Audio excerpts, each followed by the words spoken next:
Hello everyone. हम पिछले video lectures में हमने जो डाइजेस्टिव सिस्टम है वो कंप्लीट कर लिया, ह्यूमन डाइजेस्टिव सिस्टम। उसके जो भी टॉपिक्स थे हमने वन बाय वन उसको पढ़ा और सारे टॉपिक्स हमने ऑलरेडी क्लियर कर लिए हैं, सारे टॉपिक्स हमने डिस्कस कर लिए। आज के वीडियो लेक्चर में हम सर्कुलेटरी सिस्टम स्टार्ट करेंगे और सर्कुलेटरी सिस्टम में भी हम human circulatory system, human circulation है उसके बारे में इन डेप्थ में पढ़ेंगे। ठीक, अब सर्कुलेटरी सिस्टम की बात करें तो हमारे बॉडी में जो भी मेटाबॉलिज्म हो रहा है, first of all digestion, respiration, excretion. Digestion में जो हम फूड मटेरियल्स खा रहे हैं, फूड मटेरियल खाने के बाद जब उसका ब्रेकडाउन होता है, ब्रेकडाउन के बाद जो न्यूट्रिएंट्स मिलते हैं, आयंस मिलते हैं, जो भी न्यूट्रिएंट्स मिलते हैं उनका ट्रांसपोर्टेशन शरीर के एक एक सेल तक हो। रेस्पिरेटरी सिस्टम में जो गैसियस एक्सचेंज होता है, वो जो गैसेस हमारे शरीर के अंदर आते हैं और कुछ गैसेस जो हमारे शरीर के बाहर जाते हैं, उनका ट्रांसपोर्टेशन पूरे बॉडी में हो। एक्सक्रीटरी सिस्टम में जब सेल से एक्सक्रीटरी प्रोडक्ट्स निकलते हैं, कुछ आयंस निकलते हैं, कुछ और चीज़ें निकलती हैं, जो एक्सक्रीटरी प्रोडक्ट्स निकलते हैं, उन एक्सक्रीटरी प्रोडक्ट्स का शरीर से फ्लो जो है वो बाहर की तरफ हो। ये सारी चीज़ों के लिए एक पाथवे चाहिए, एक रोड चाहिए, एक नेटवर्क चाहिए। ठीक है, ये जो नेटवर्क का काम है वो हमारे शरीर में ब्लड वेसल्स करते हैं और ये जो ट्रांसपोर्टेशन का हमारे पास जरिया है वो है हमारे पास हमारा ब्लड। जो ब्लड है वो एक तरह से एक ट्रांसपोर्ट व्हीकल है। ठीक है, जो कि अलग अलग न्यूट्रिशन को, अलग अलग आयंस को, अलग अलग गैसेस को, मिनरल्स को, सबको पूरी बॉडी में ट्रांसपोर्ट करता है। जिन प्रोडक्ट्स को एक जगह से दूसरी जगह जाना है, उनके जाने के लिए जो रोड बना हुआ है वो ये ब्लड वेसल है और इसके अंदर जो गाड़ी है वो है ब्लड।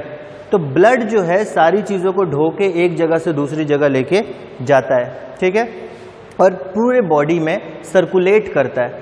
ये सर्कुलेट करने का काम जो हो रहा है, इसी कारण से हम बोलते हैं इसे सर्कुलेटरी सिस्टम।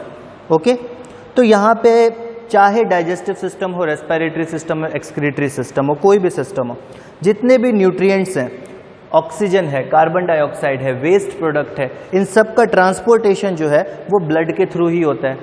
ठीक, तो ब्लड क्या हो गया? ट्रांसपोर्ट मीडियम हो गया। ब्लड जो है ट्रांसपोर्ट मीडियम हो गया। ट्रांसपोर्टेशन होता किस में है? ब्लड वेसल के अंदर होता है। ट्रांसपोर्टेशन ब्लड वेसल्स के अंदर होता है। ठीक है, तो ट्रांसपोर्टेशन मीडियम जो है वो है ब्लड। हो किस जगह रहा है? ब्लड वेसल में हो रहा है। ठीक है, और ये जो गाड़ी चल रही है पूरी, इसको एनर्जी कौन दे रहा है? पंप कौन कर रहा है? पंपिंग मैकेनिज्म या पंपिंग ऑर्गन एक है जो कि हार्ट है। तो अगर ह्यूमन सर्कुलेटरी सिस्टम की बात करें तो यहाँ पे तीन बेसिक कंपोनेंट्स है जिसके ऊपर ह्यूमन सर्कुलेटरी सिस्टम टिका हुआ है। एक ब्लड, दूसरा ब्लड वेसल और तीसरा हार्ट। ये तीन चीज़ों के ऊपर टिका हुआ है आपका ह्यूमन सर्कुलेटरी सिस्टम। ओके, अब यहाँ पे अपन देखते हैं components.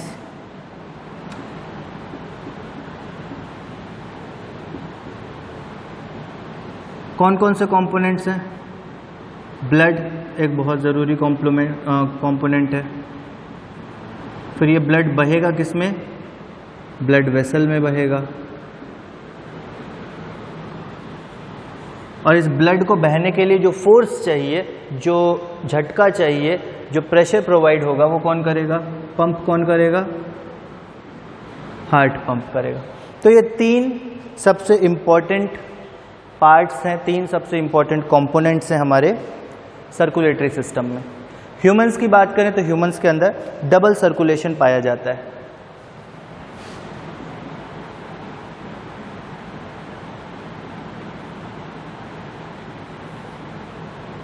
Double circulation. Double circulation क्यों बोलते हैं? क्योंकि ह्यूमन हार्ट में ब्लड दो बार ह्यूमन हार्ट से गुजरता है। एक बार पंप होके ब्लड जाता है जो इम्प्योर ब्लड है। अच्छा, सर्कुलेशन में प्योरिटी इम्प्योरिटी ये सब का मेथड पता है, क्योंकि ब्लड को प्योर होने के लिए ऑक्सीजनेट होना पड़ता है, ऑक्सीजन लेनी पड़ती है। तो ब्लड में एक बार हार्ट में एक बार इम्प्योर ब्लड होता है, उसको पंप किया जाता है, लंग्स के पास जाता है, ऑक्सीजनेटेड हो जाता है, फिर हार्ट में आता है, उसके बाद पूरे बॉडी में जाता है। तो इसको बोलते हैं डबल सर्कुलेशन। दो बार हार्ट में आया ना, एक बार इम्प्योर ब्लड आया, फिर लंग्स के बाद लंग्स के पास से गुजर के फिर ऑक्सीजनेटेड ब्लड दोबारा आया। तो ये 2 बार जो हो रहा है इसको बोलते हैं हम डबल सर्कुलेशन। ओके, फिर उसके आगे एक नेक्स्ट पॉइंट की बात करें, इंपॉर्टेंट पॉइंट्स कुछ हम डिस्कस करते हैं, बेसिक है पर इंपॉर्टेंट है, ठीक है। आर्टरीज और वेन्स, ब्लड वेसल्स की अगर अपन बात करें तो ब्लड वेसल जो है हमारे पास 2 प्रकार के मिल रहे हैं, आर्टरीज हैं और वेन्स है जिनके अंदर ब्लड का फ्लो होता है, ठीक है। आर्टरीज और वेन्स जो है वो 3 लेयर से बनती है, ठीक है, 3 टिश्यू की लेयर से बनती है, ठीक। 3 टिश्यू की लेयर कौन कौन सी होती है? एक टिश्यू की लेयर आउटर मोस्ट जिसको अपन बोलते हैं ट्यूनिका एक्सटर्ना या ट्यूनिका एडवेंटिशिया। तो outer layer tunica externa, middle layer tunica media और जो सबसे अंदर वाली लेयर होती है दैट इज ट्यूनिका इंटिमा, ठीक। ये 3 लेयर से बनती है आपकी आर्टरीज और veins. So arteries and veins, इन दोनों की बात करें तो 3 लेयर से, 3 टिश्यू की लेयर से बनती है। Are composed of 3 tissue layer, are composed of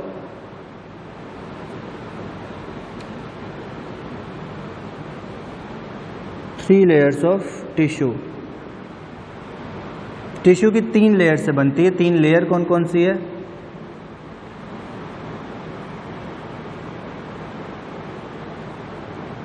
tunica externa,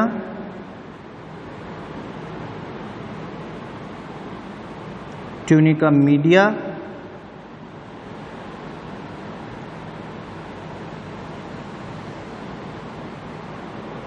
tunica intima, ठीक है। ये 3 लेयर है। Tunica externa outer most, this is middle and this is inner most. ये 3 लेयर है। सबसे बाहरी layer tunica externa, middle layer tunica media और सबसे अंदर लेयर इनर मोस्ट जो है वो ट्यूनिका इंटिमा। जो ट्यूनिका एक्सटर्ना है इसको अपन ट्यूनिका एडवेंटिशिया भी बोलते हैं, ठीक है, इसको ट्यूनिका एडवेंटिशिया भी बोलते हैं, ठीक है, ये याद रखना। Tunica externa also known as tunica adventitia. Okay, अब उसके बाद अगर अपन बात करें ह्यूमंस के अंदर, एक तो डबल सर्कुलेशन होता है और उसके साथ ही साथ ह्यूमंस के अंदर क्लोज्ड टाइप का ब्लड सर्कुलेशन होता है। Humans have closed type of circulatory system. Humans has closed type of circulatory system. अब close type of circulatory system बोलने का मतलब जो ब्लड का फ्लो हो रहा है ब्लड वेसल्स के अंदर, वो ब्लड कभी भी किसी भी कंडीशन में ब्लड वेसल के बाहर नहीं आएगा। जब तक नॉर्मल कंडीशन है तब तक वो ब्लड जो है ब्लड वेसल के बाहर नहीं आ सकता। इसको हम बोलते हैं closed type of circulation. Closed का अपोजिट होता है ओपन टाइप ऑफ सर्कुलेशन, जहां पे स्पेसिफिक पॉइंट्स पे जहां पे ऑर्गन्स आते हैं वहां पे जो ब्लड है वो ब्लड वेसल्स के बाहर निकल जाता है, ठीक है। तो जब भी ब्लड वेसल के बाहर निकल जाएगा उसको हम open type of blood circulation बोलेंगे। पर ह्यूमंस के केस में ब्लड सर्कुलेशन है वो क्लोज टाइप का होता है, जहां पे ब्लड जो है कभी भी ब्लड वेसल के बाहर नहीं निकलता, ठीक है। So blood never flows out of vessels, blood जो है कभी भी वेसल से बाहर नहीं निकलता। अब उसके बाद अगर अपन बात करें आर्टरीज और वेन्स, इन दोनों के बीच में एक और छोटा सा टर्म आता है जिसको अपन बोलते हैं कैपिलरीज, ठीक है। आर्टरीज और वेन्स में आते हैं कैपिलरीज। दैट मीन्स कि अगर एक आर्टरी है, यहां पे क्या है, एक आर्टरी है, ये आर्टरी जो है एंटर की किसी ऑर्गन के अंदर, ये एक ऑर्गन है, आर्टरी है, इसने एंटर किया किसी ऑर्गन के अंदर। ऑर्गन के अंदर एंटर करने के बाद ये आर्टरी जो है वो डिवाइड होगी छोटे छोटे ब्लड वेसल्स में। ये जो छोटे छोटे ब्लड वेसल्स, पतले पतले ब्लड वेसल्स हैं, इसको हम बोलते हैं ब्लड कैपिलरीज। ये छोटे छोटे ब्लड वेसल्स को अपन बोलते हैं ब्लड कैपिलरीज, ठीक है। और इस छोटे छोटे ब्लड वेसल में क्यों डिवाइड हो रही है उसका भी कोई कारण है, ऐसा नहीं कि सिर्फ ऐसे ही डिवाइड हो रही है, इसके पीछे रीज़न है।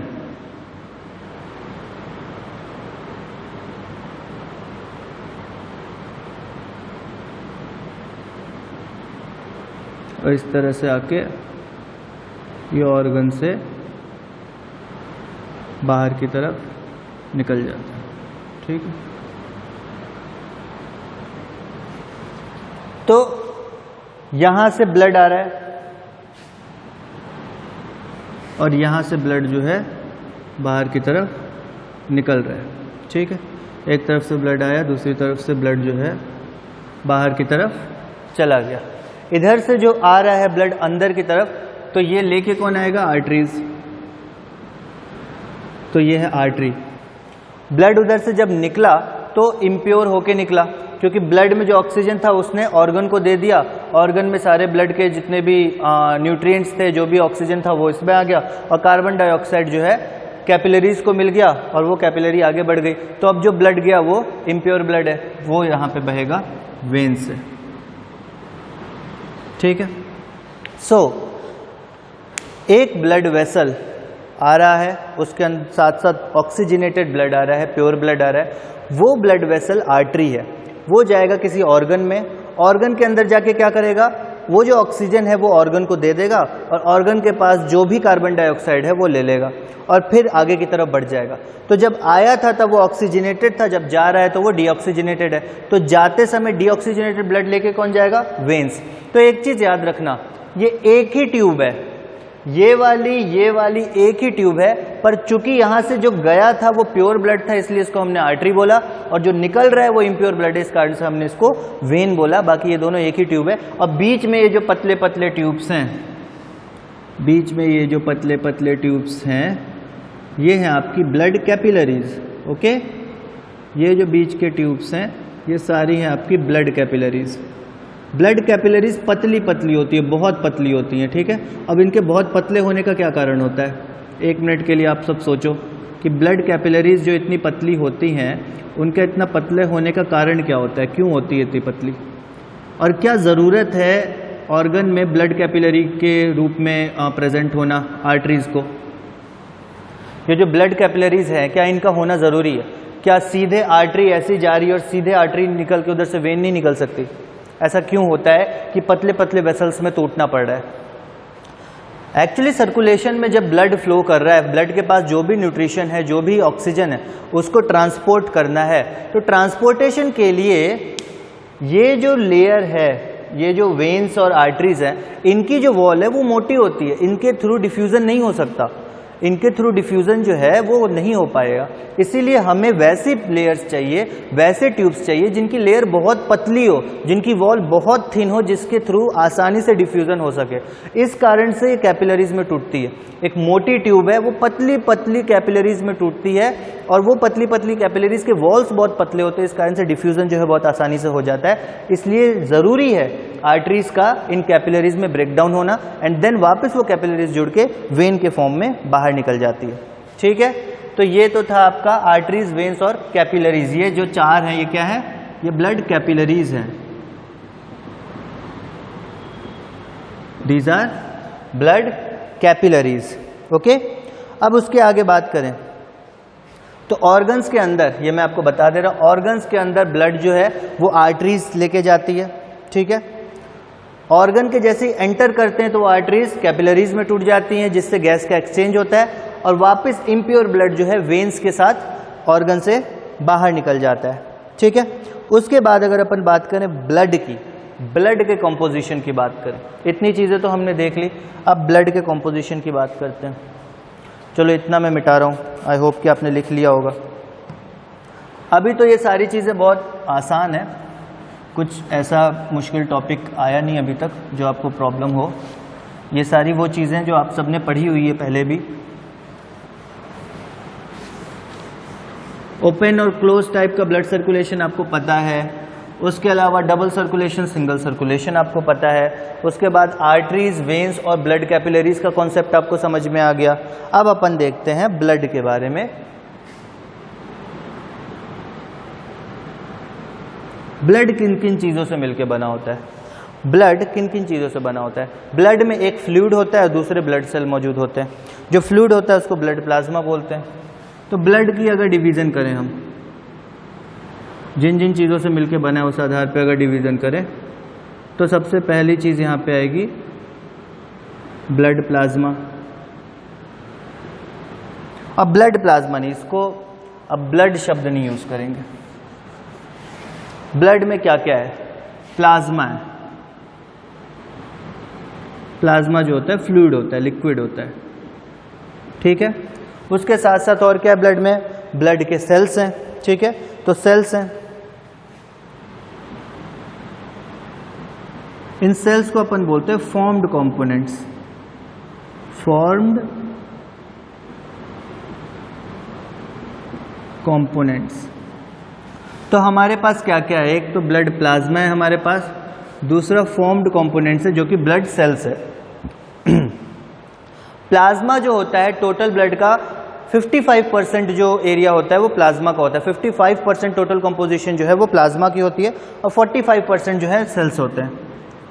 प्लाज्मा अप्रोक्स 55% होता है और जो सेल्स हैं वो अप्रोक्स 45% होता है, ठीक है। अब प्लाज्मा की बात करें, प्लाज्मा भी अलग अलग चीज़ों से मिलके बना है। प्लाज्मा जो है वो 90 to 95% वाटर से मिलके बना है और प्रोटीन्स जो हैं, और प्लाज्मा के साथ साथ जो नेक्स्ट चीज़ है वो प्रोटीन है।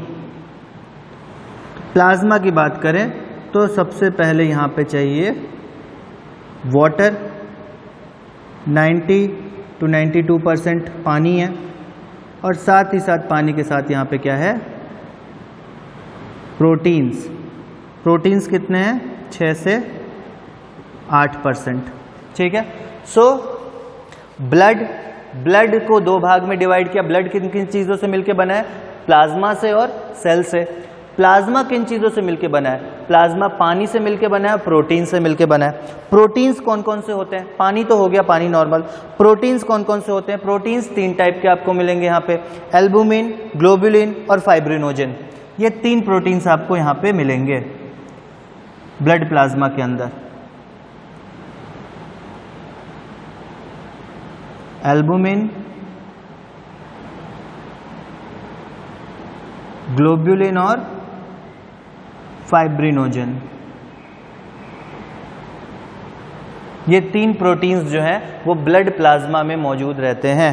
Albumin, globulin and fibrinogen. जो फाइब्रिनोजन है वो सबसे कम मात्रा में पाया जाता है और जो एल्बुमिन है वो सबसे ज़्यादा मात्रा में पाया जाता है। ये दोनों के दोनों जो है लिवर के द्वारा बनाए जाते हैं। एल्बुमिन भी लिवर बनाता है और फाइब्रिनोजन भी लिवर बनाता है, ठीक है। सो ये क्या है? Highest amount and it is formed by liver. Liver बनाता है और सबसे ज़्यादा मात्रा एल्बुमिन की होती है। फाइब्रिनोजन की बात करें तो lowest amount and it is also formed by liver. ये भी जो है लिवर के द्वारा ही बनता है।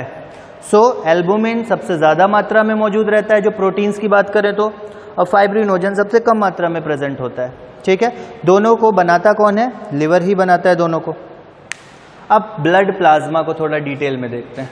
55% प्लाज्मा है, वाटर और प्रोटीन्स मौजूद हैं। एल्बुमिन, ग्लोबुलिन, फाइब्रिनोजन, ये 3 टाइप के क्या हैं? प्रोटीन्स मौजूद हैं। एल्बुमिन की बात करें तो ये क्या करता है? एल्बुमिन का काम क्या है? तीनों का मैं यहाँ पे लिखता हूँ, ठीक है। ब्लड प्लाज्मा,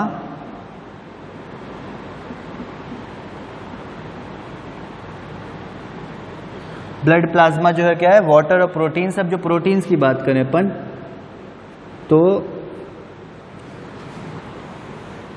प्रोटीन्स में सबसे पहले एल्बुमिन। एल्बुमिन का काम क्या होता है? ब्लड वेसल के अंदर जो फ्लूइड बह रहा है उसको कैपिलरीज के अंदर रखना, ये काम है एल्बुमिन का, ठीक है। मतलब जो ब्लड कैपिलरीज या ब्लड वेसल्स है, जब उसके अंदर पानी बहेगा तो उसके दीवारों पर क्या प्रेशर लगेगा? किसी भी पाइप में से अगर आप पानी बहुत तेज़ क्या कहते हैं फ्लो के साथ छोड़ो तो उसके दीवारों पे प्रेशर लगता है ना, पाइप को पकड़ के अगर रखोगे तो आपको फील होगा कि वो पानी जा रहा है। क्यों? क्योंकि उसके वॉल्स पे प्रेशर लग रहा है, ठीक है। तो एल्बुमिन क्या करता है, उस प्रेशर के कारण वो कैपिलरीज टूट ना जाए, जो फ्लूइड है वो बाहर ना निकल जाए, इस बात का ध्यान रखता है। तो एल्बुमिन जो है वो कवरिंग करता है लेयर्स की, जो वेसल्स है उसको अंदर से कवर करके रखता है ताकि फ्लूइड जो है अंदर ही रहे, बाहर की तरफ ना चला जाए, ठीक है। So retain fluid inside capillaries, albumin का काम क्या है, रिटेन्स फ्लूइड इनसाइड कैपिलरीज।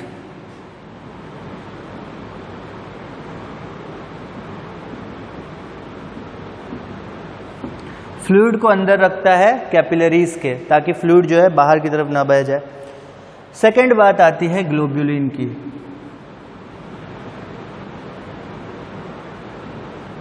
आप सबने ग्लोब्युलिन का सुन रखा होगा। ग्लोब्युलिन प्रोटीन जो है इसके फर्दर 3 टाइप्स होते हैं, alpha globulin, beta globulin and gamma globulin. ये 3 टाइप के होते हैं। ग्लोब्युलिन की अगर अपन बात करें तो alpha,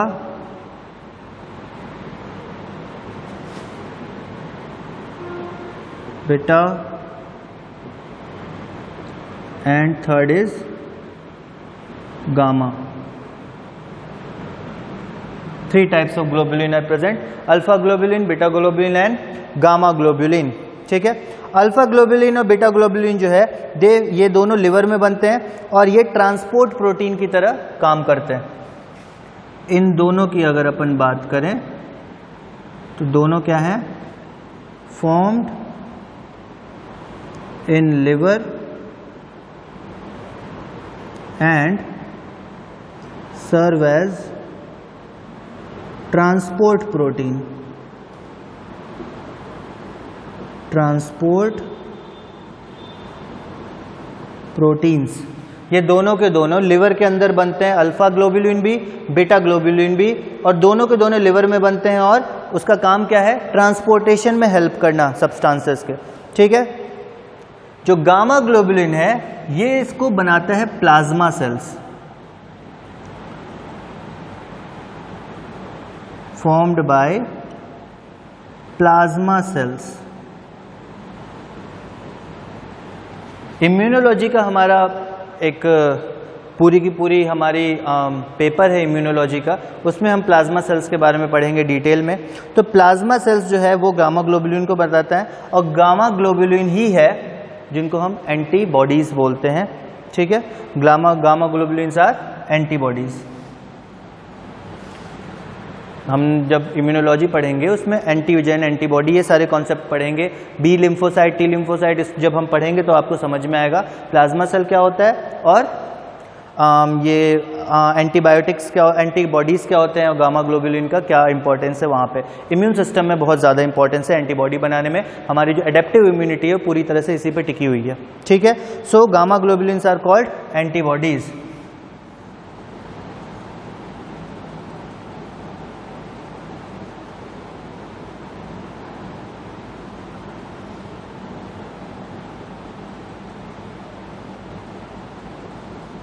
They are called as antibodies. Okay? So blood plasma में 3 होते हैं, एल्बुमिन, ग्लोब्युलिन। तीसरा है फाइब्रिनोजन। फाइब्रिनोजन जो होता है वो ब्लड क्लॉटिंग में काम आता है। It is also formed by liver. Formed by liver अपन ने लिख लिया, और अपन ये लिख लेते हैं कि ये किस में काम आता है, ब्लड क्लॉटिंग में।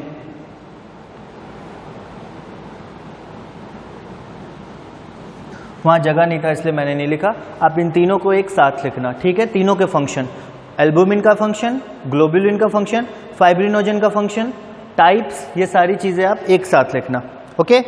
तो ये सारी चीजें हो गई। उसके बाद अगर अपन बात करें उसके आगे, इतनी चीजें समझ में आ गई, ब्लड प्लाज्मा क्या है। अब बात आती है ब्लड जो है वो बनता कहाँ पे है, where is blood formed, blood जो है बनता कहाँ है। इसको मिटाता हूँ थोड़ा।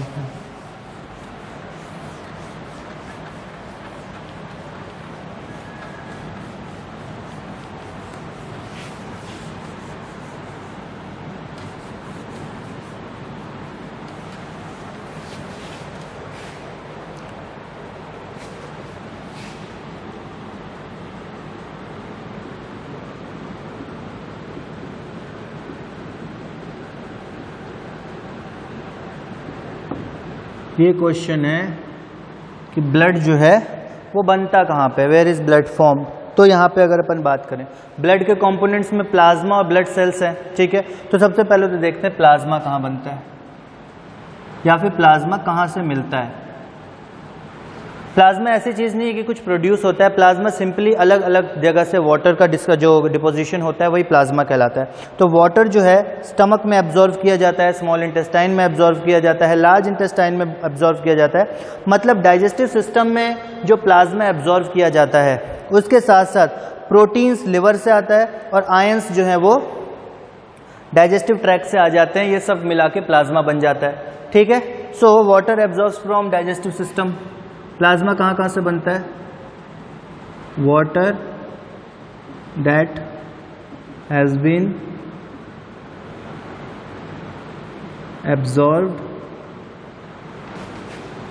From digestive system.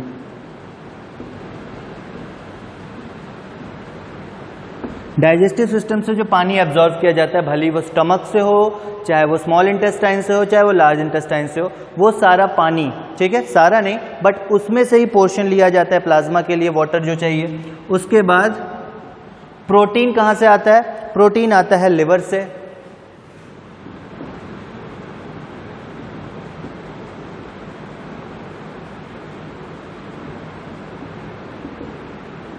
Protein comes from liver. Protein के साथ साथ और क्या चाहिए? आयंस जो है वो कहाँ से आते हैं? वो भी डाइजेस्टिव ट्रैक्ट से आते हैं।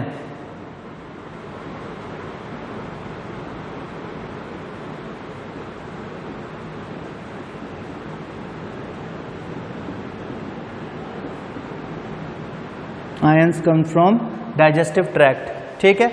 इससे मिल जाता है, मिलके बनता है आपका ब्लड का प्लाज्मा।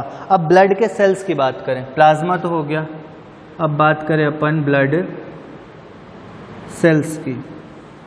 ब्लड सेल्स की बात करें तो ब्लड सेल्स आप सभी को पता है बनता है बोन मैरो में, ठीक है। हम जहाँ तक जानते हैं ब्लड जो है उसका फॉर्मेशन कहाँ होता है? बोन मैरो में। तो यहाँ पे है बोन मैरो, ठीक।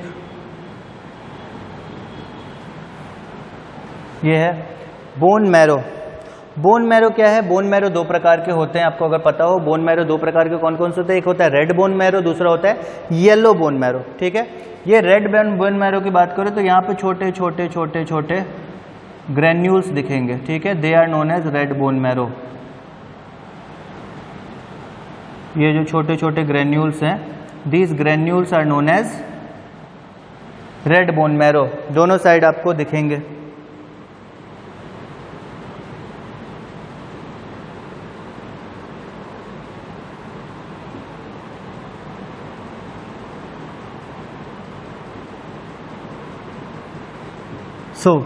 ये दोनों जगह दिख रहे हैं, these are known as red bone marrows, ठीक है। रेड बोन मैरो प्रोड्यूस कर सकता है आरबीसी, डब्ल्यूबीसी और platelet. So they are known as red bone marrow.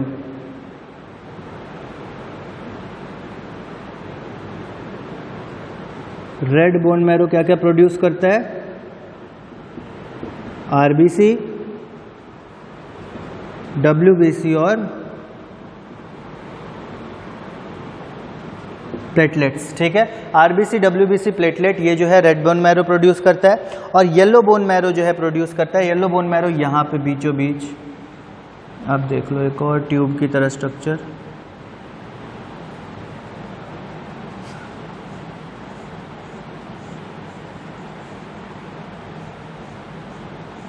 ये अंदर स्ट्रक्चर जो है ये क्या है? येलो बोन मैरो, ठीक है। ये अंदर जो मौजूद है this is yellow bone marrow. Yellow bone marrow का काम होता है फैट स्टोर करके रखना, ठीक है, फैट डिपोजिशन। इसका काम क्या करता है? Fat deposition. और फैट डिपोजिशन करेगा ये किसमें? फैट को डिपॉजिट करके रखेगा एक स्पेशल टाइप ऑफ सेल में जिसको हम बोलते हैं एडिपोसाइट सेल्स, ठीक है, इन एडिपोसाइट सेल्स। एडिपोसाइट सेल्स में जो है ये फैट को डिपॉजिट करके स्टोर करके रखेगा बोन मैरो में। बट ये जो येलो बोन मैरो है, एक्सेसिव अगर कभी ब्लड लॉस हो गया, किसी का एक्सीडेंट हो गया और उसके बाद अगर शरीर में एक्सेसिव ब्लड लॉस हो रहा है, तो ये येलो बोन मैरो भी जो है कैपेबल होता है और ये ब्लड सेल्स को है उस समय जल्दी जल्दी बनाना स्टार्ट कर देता है। उस समय फैट स्टोरेज का काम के साथ साथ ये ब्लड फॉर्मेशन का भी काम करता है। ठीक है, तो ये था आज का वीडियो लेक्चर, जहाँ पे हमने सर्कुलेटरी सिस्टम का एक इंट्रोडक्शन देखा, जो कंपोनेंट्स है ब्लड के उसके बारे में पढ़ा। अभी भी जो ब्लड सेल्स हैं उसके बारे में पढ़ना बाकी है, वो हम अगले वीडियो लेक्चर में जितने भी टाइप्स ऑफ ब्लड सेल्स होते हैं, जिसमें हमें बेसिकली जो WBC के प्रकार है उनको देखना है, जो ग्रेन्युलोसाइट एग्रेन्युलोसाइट का कॉन्सेप्ट है उसके बारे में हम पढ़ेंगे।